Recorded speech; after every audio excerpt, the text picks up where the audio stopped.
Welcome to Bangla Shikha Classroom 2024, an endeavor of Paschim Bongo Samagro Shikha Mission under the Government of West Bengal Education Department. I am Mita Dotto, Assistant Teacher, Dokhinesha Sri Sri Sharoda Devi Balika Vidya Mandir. Today, we are going to do the lesson Father's Help, which is lesson 1 of your Bliss book. I would request the students to please open your books to page 1, where there is unit 1 of Father's Help. Before going into any lesson or any chapter or poem, we need to learn a little about the writer of the lesson.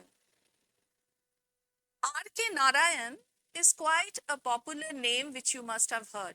He is one of the leading figures of Indian literature, and he has got himself a lot of awards like Padma Vibhushan, Sahitya Academy Fellowship, and the Benson Medal.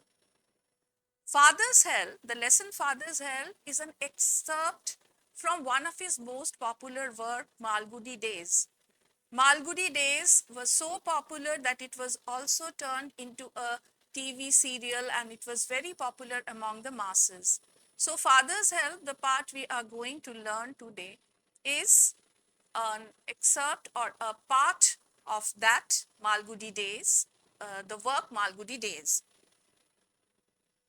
Now to begin with, in the unit 1, we see lying in bed, Swami realized with a shudder that it was Monday morning. The lesson opens with a little boy, a boy of your age, who realizes with a shudder, like very sadly, with a shivering feeling, he realizes that, oh my God, it's Monday and I have to go to school again. This may be a very common feeling for you also. So he realizes that it was Monday and he has to go to school again. As an excuse, he cries and declares that he has a headache. Now, mothers are quite kind-hearted, so his mother considers his case and gives him permission to stay at home. But father doesn't go with mother's decision. Mother asks him to stay at home, and he goes and lies down in a bed. But father, seeing him lying down at 9:30, so 9:30 was already the time when he should have gone to school. So father, seeing him at 9:30 lying on the bed, asks, don't you have school today? And then Swami gives the excuse that he has a headache and cannot go to school. But father says that what you are telling is all nonsense. This does not have any sense. This is just an excuse. So just go, get up, dress up and go to school. But he insists on saying that no, he has a headache. And then father said that loaf about less on Sundays and you will be without a headache on Monday. So Sunday is a holiday, and he loafs around, means he moves around without any particular productive work. So he roams about so much that father tells him that if you stop roaming about so aimlessly on Sundays, then on Mondays you will be okay and not wake up with a headache. So now Swami sees that he cannot put this excuse to not go to school, so he changes his excuse. He says that now it's already very late, so if I go late to school, Samuel, my teacher, will be very angry. So here refer to page 3. You will have to, it is your own fault. So, Swami's father says that yes, you have to go to school. It's your fault that you are late. And then he says that what will the teacher think if I go so late? So Swami's father said that you tell him that you were having a headache. Tell him the truth. Now he says no, he will scold me if I say so. And the father asks what's the name of the teacher, and Swami says it's Samuel. So father then asked that does he scold everyone like this, or is it only you that he scolds? Swami says that he is a very angry man, and he's especially very angry about people or about students who come late to class. So I wouldn't go to Samuel's class because the first class will be Samuel's and I have to go and face him. Father said that if he is so angry and always scolds you so much, then why don't you just complain to the headmaster about it? And then Swami said, even the headmaster is afraid of Samuel. So we cannot complain to the headmaster also. So this way we end the unit 1, and the unit 1 creates an atmosphere of a little boy, Swami. He doesn't want to go to school and tries to create many excuses which would help him from going to school. So now we come to the next unit, synopsis of unit 2. Now father proposes to send a letter to the headmaster to Swami. Now Swami, just refer to page 4 of your books. Swami hoped that that with this his father would be made to see why he must avoid school for the day. So when Swami gave the excuse of Samuel being afraid of the headmaster, Swami thought that now father would of course understand why he doesn't want to go to school. But seeing how Swami was dealing with things, father also changed his tactics. Father said that he would write a letter to the headmaster and send it through Swami. Now Swami was very curious to know about the content of the letter, because somewhere in Swami's mind, he knew that he was giving excuses, and what he was telling about Samuel perhaps was not true. It was the complaints that he was having against Samuel was just to save himself from going to school. So when he came to know about father's proposal of sending a letter to the headmaster, he became really curious and worried. So by the time Swami was ready to leave for school, father had composed a long letter to the headmaster. He put it in an envelope and sealed it. So Swami now knew that he had to go to school, so he was preparing for school. So by the time Swami got ready and dressed up, father wrote a long letter, put it in an envelope and sealed it so that Swami could not see it. So now he was very curious and asked, "What did you write?" And father said that there is nothing written for you. It's for the headmaster to read, and you just go to your headmaster and deliver him the letter. And now he was very worried that, have you written anything about Samuel? And father said, yes, I have written plenty of things about Samuel. So what has he done, father?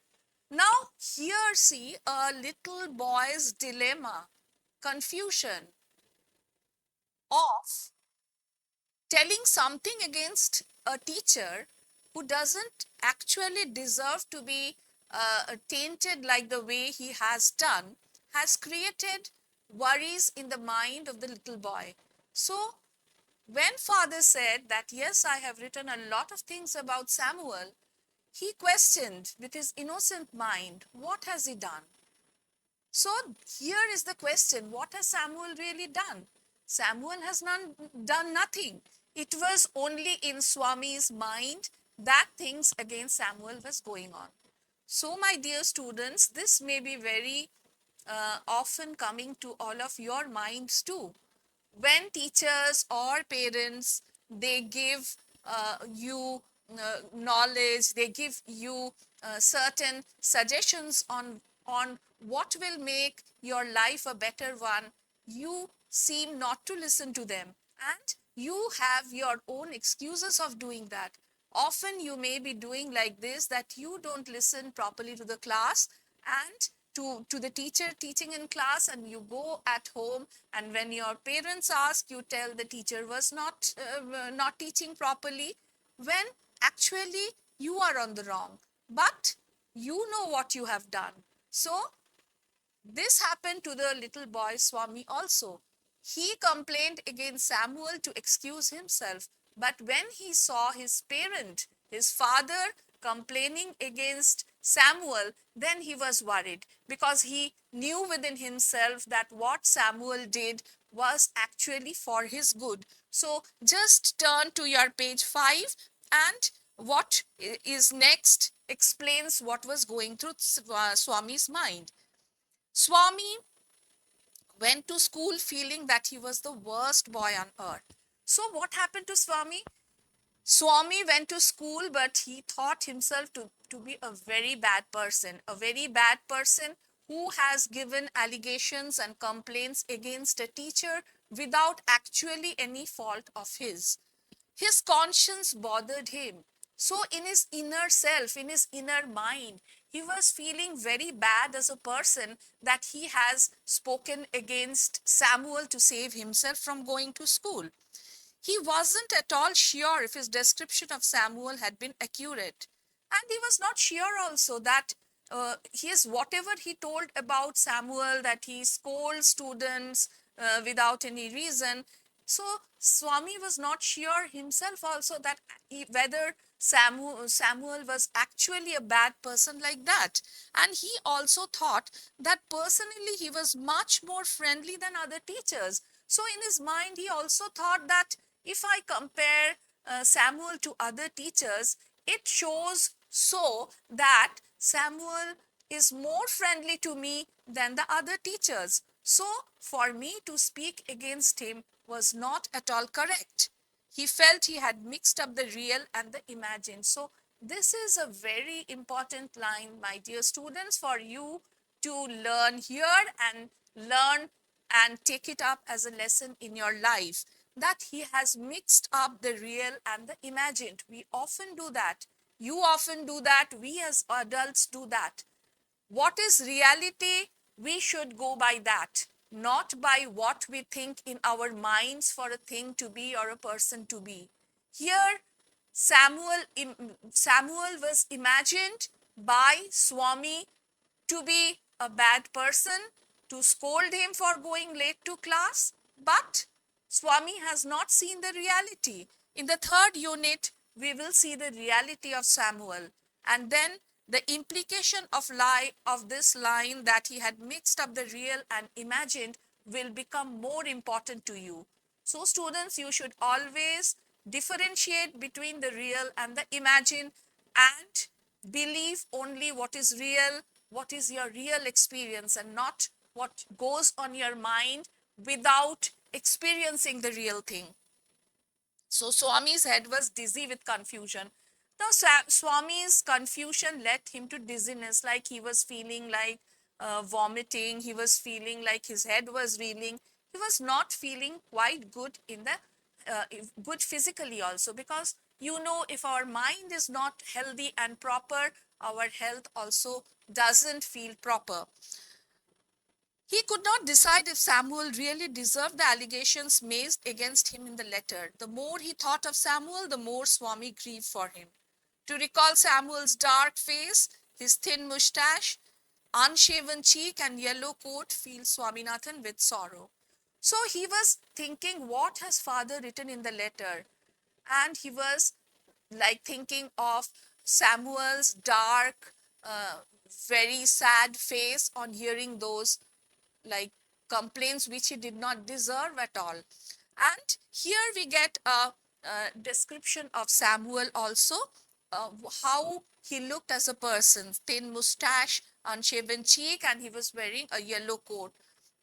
So this picture of Samuel in his mind after the headmaster receives the complaint against Samuel made Swaminathan very sad. With this, we go into the third unit of this chapter. In unit 3, we see that Swami has entered the school gate and an idea occurred to him. He thought that I will deliver the letter to the headmaster at the end of the day. So, if I deliver the letter at the end of the day, the whole day Samuel will perhaps get a chance to be bad with him for some reason, and Swaminathan can justify his feelings. Swaminathan can justify that yes, Samuel has been bad to him, has scolded him as he expected. So he wanted to give Samuel the whole day to be bad with him. He expected that Samuel will be bad to him so that the letter and his thoughts of Samuel would be justified. So now with this, he entered the class. Samuel was taking the class and teaching arithmetic. He looked at Swami when Swami stood near the door. Swami hoped Samuel would scold him severely, and as Swami already thought that on looking at Swami and seeing that he was very late in the class and Samuel was already teaching arithmetic, he had started his lessons, he would scold Swami a lot and tell him why he was late. And Swaminathan was asked, "You are half an hour late." Samuel said to him that you are half an hour late. "I have a headache, sir," Swami said. And then Swami said that as the reason of his being late, he said that I am having a headache.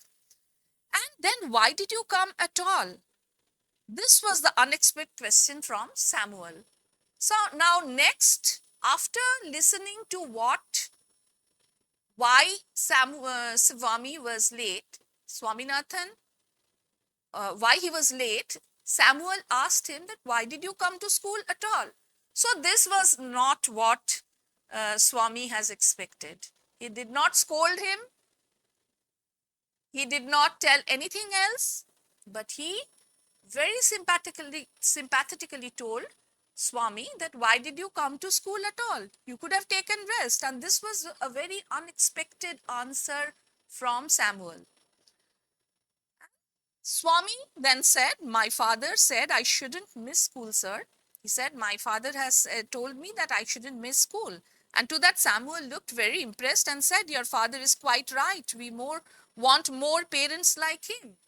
So even in your school also it may have happened that you have excuses for not going to school, but some of your parents, they understand that how important regular school classes are and they insist upon going to school. So here there is a message from Swami's father also, which Swami took as an excuse for uh, replying to what his teacher Samuel has asked. He told him that I came to school because my father feels that I should be regular in school. And Samuel appreciated it very much and said, yes, all parents should be like this. And then Swami, on hearing that, when Samuel appreciated his father, Swami thought in his mind that you don't know, poor man, what my father has done to you. So Swami recollected that his father has written a lot of negative things about Samuel in the letter to the headmaster. So when he appreciated his father, Swami thought that you don't know what harm my father has done to you. All right, go to your seat. And then Swami was asked to go and sit in his seat. Now, there was a time when Samuel went round the class to see the homework. And this was the time when students were very alert because one who did not do the homework, Samuel was very angry with them. Now, Swami did not do his homework. Swami fails to show his homework, but Samuel excuses him. When Swami couldn't show the homework, Samuel told by himself that, okay, you had a headache, perhaps that's why you could not do the homework. So this was also very unexpected. So now we see again and again that what Swami had imagined about Samuel is totally different from what is happening really. Really, teachers are very understandable if you are very understanding if you tell them the truth. If you tell them the excuses, if you tell them what is not real, they do not get the correct thing and they may scold you. But once what you feel truly, what happened to you truly, what your problems are, you discuss that with your teacher. The teachers are like the real Samuel, not the imagined Samuel. So at 4:30, Swami, after the bell rang, Swami uh, went to the headmaster's room. And from the peon, he comes to know that the headmaster is on leave and he won't come to school for a week. So Swaminathan was very relieved to hear this. So he doesn't have to give the letter now. So he was very, very happy and ran away from the place. And as soon as he entered home, and he gave the letter, with the letter, father said, now, or please refer to page 8, the last portion. The peon told, father said, I knew you wouldn't deliver him. He had the letter in hand and father said that I knew that you wouldn't deliver the letter.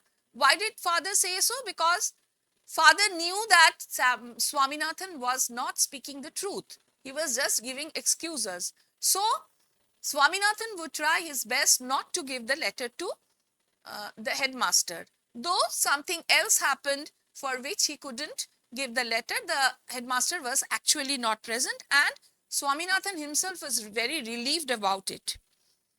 But the headmaster is on leave, Swami said, and he told his father that the headmaster is on leave.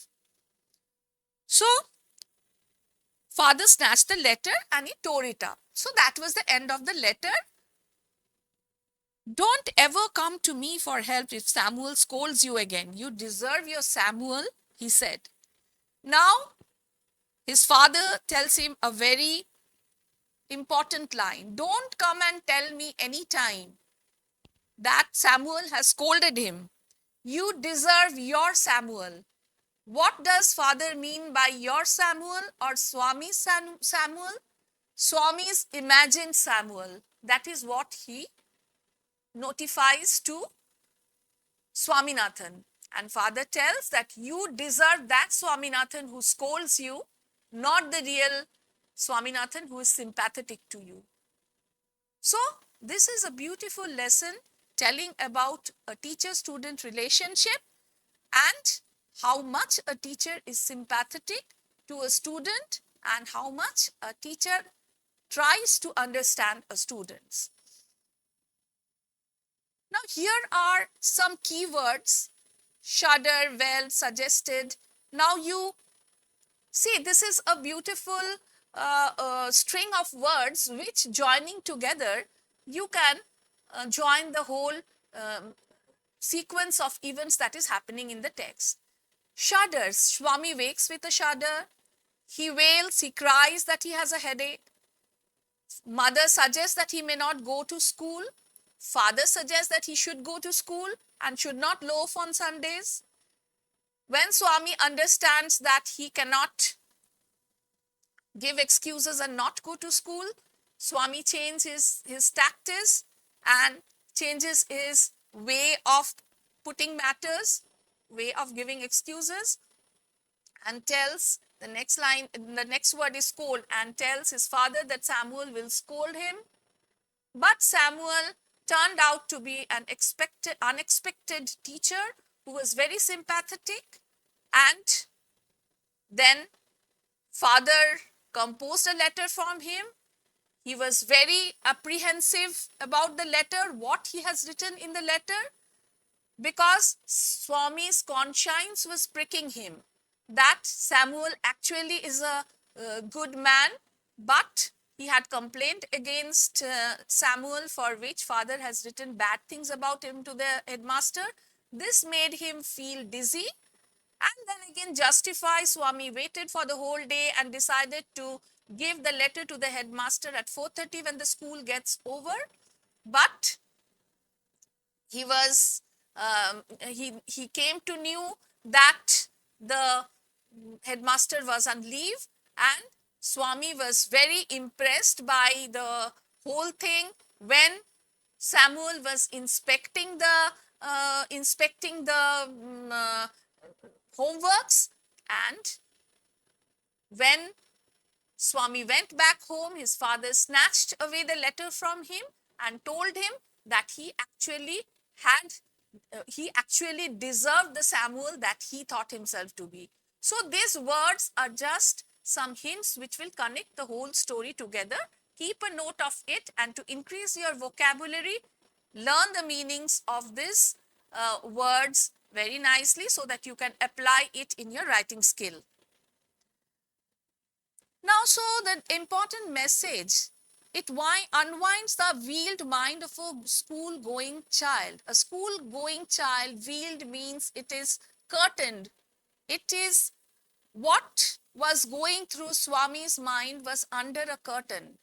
But R.K. Narayan has put it, or he has unwound that veiled mind of the student by telling us about what confusion was going on in Swami's mind, because he was himself not happy to complain against a teacher.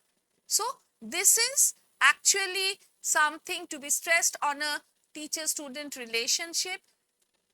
Teachers love their students very much, but students also love their teacher very much. But for saving themselves, and because they are small, they have an immature mind, they sometimes do something which is not good. But inside them, inside their minds, they understand themselves what is correct and what is wrong. So it is for us teachers, it is for the parents, adults, to work out on the goodness of a child and to bring out them.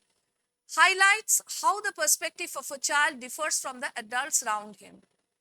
Now, it also highlights on the perspective of a child. See, the mother, who is a kind-hearted person, she was going with Swami's excuses. But Swami's father was not going with his excuses. So the perspective of a child, he was fighting within himself for the good and bad.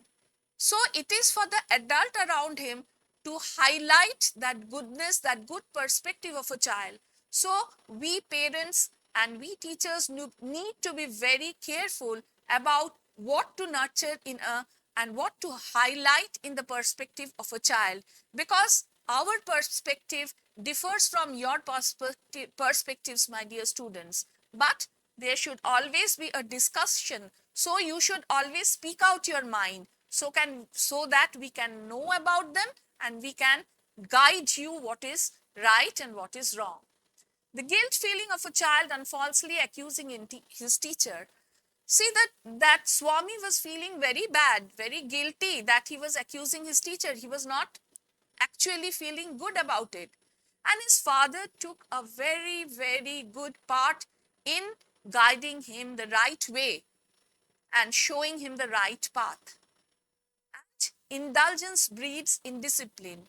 Indulgence is if you are allowed to do indisciplined acts, if you are allowed to do what you should not be doing. For example, if Swami was allowed to stay at home with the excuse of headache, he would do it another day also.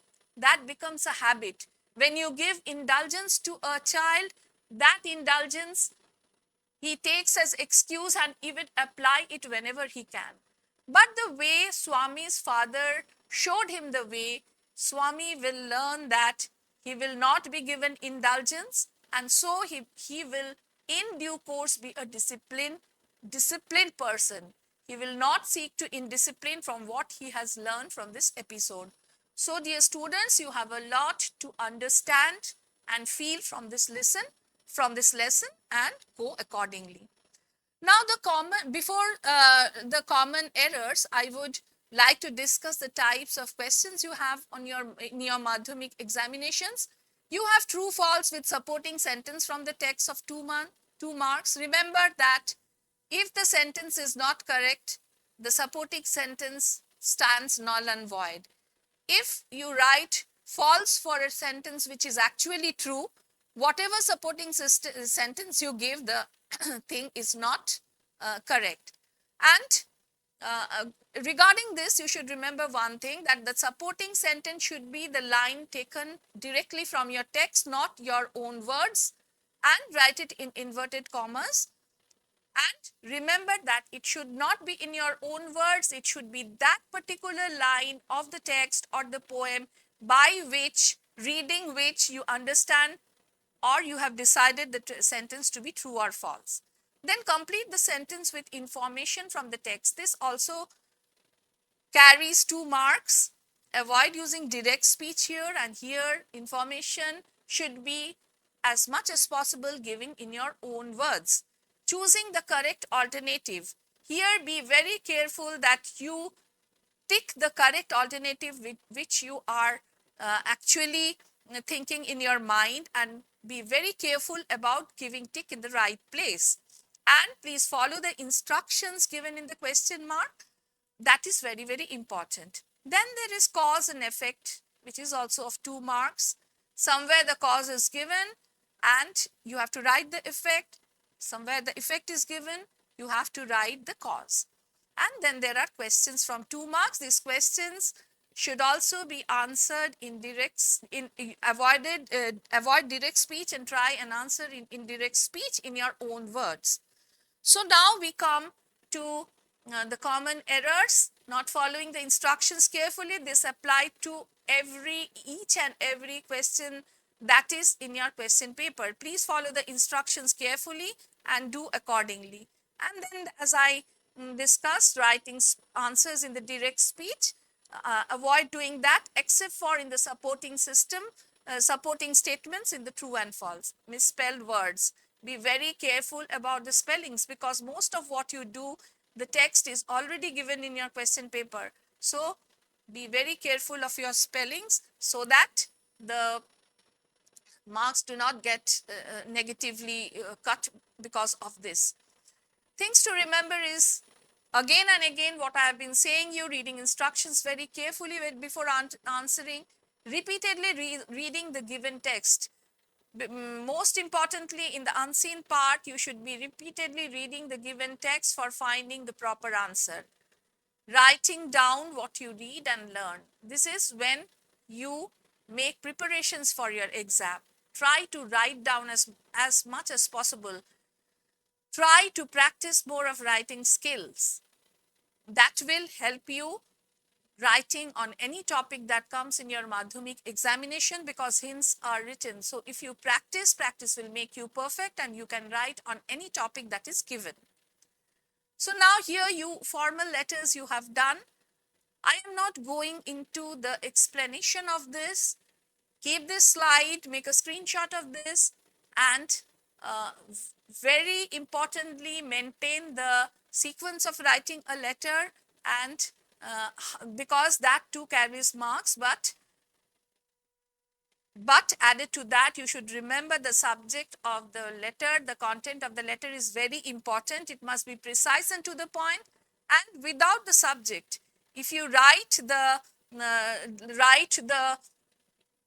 process properly, the format properly, and there is no content and subject is not what is given in the question, then the letter stands cancelled. You won't get any marks.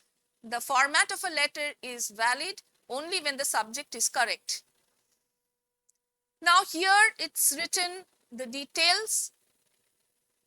So follow this when you write a letter. Go through this. I am not repeating this again, because letters you have done and you have been taught many times. This is just for recapitulating. So go through it properly.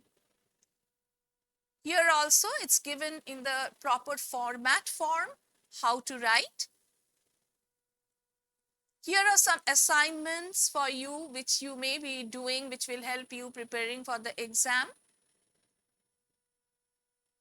Here too it continues. And for the writing part, I have given you 2 topics which are currently very important for your awareness also and for the examination also. Cyber safety guidelines. Cyber safety guidelines are taught in your school from local police stations too. And you know how important it is for you to know about the cyber safety guidelines so that you don't fall into any danger. So keep this prepared, yes, for your examination, but most importantly for your life lessons and for being careful not to fall in any danger. And another is, suppose you're the secretary of a local club. You have been given to write a notice in your informing the people of your locality about any vector-borne disease. It may be malaria, dengue, and a lot of things that keep happening through mosquitoes, flies. So keep learning about these, and both, as I told you, for the letter also, for your own awareness and for awareness of your of the people around you, and also for your examination. So thank you for your patient listening, students.